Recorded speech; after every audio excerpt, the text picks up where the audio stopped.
जैन धर्म के 22वें तीर्थंकर नेमिनाथ और नारायण श्री कृष्ण, इन दोनों का संबंध वास्तव में एक ही संस्कृति से है, भिन्न भिन्न संस्कृति से नहीं है।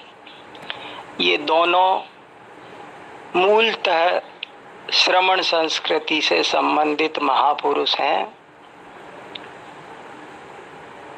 ये दोनों एक ही परिवार के सदस्य हैं और इन दोनों के पिता सगे भाई थे।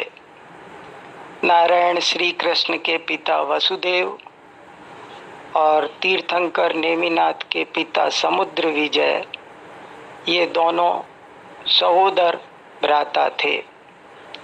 इसलिए नेमिनाथ और श्री कृष्ण में आपस में चचेरे भाई का रिश्ता हुआ और ये दोनों पूरे बचपन साथ साथ खेले। दोनों में बड़ा प्रेम स्नेह बना रहता था। श्री कृष्ण नेमिनाथ से न केवल प्रेम करते थे, बल्कि उनकी सज्जनता के कारण, उनके गुणों के कारण, उनकी विशेष प्रज्ञा के कारण उनका आदर भी करते थे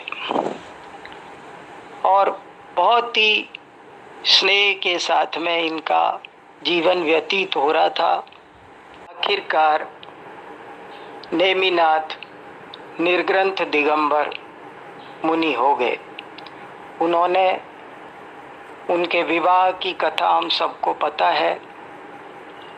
वे बारात जरूर चढ़े थे, लेकिन उनका विवाह नहीं हुआ।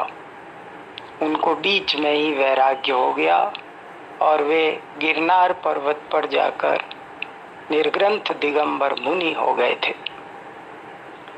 जब यह घटना घट गई तो सब लोग मुनिराज नेमिनाथ के दर्शन को गए, उनको प्रणाम किया और इसी क्रम में नारायण श्री कृष्ण भी मुनिराज नेमिनाथ के दर्शन करने गए। कहा जाता है कि जब वे मुनिराज नेमिनाथ के दर्शन करने गए तो मुनिराज नेमिनाथ ने उनको मयूर पिच्छी से आशीर्वाद दिया और इस आशीर्वाद से श्री कृष्ण बहुत भाव विह्वल हो गए, बहुत ही प्रसन्न हुए और इस आशीर्वाद को मैं कभी ना भूलूं।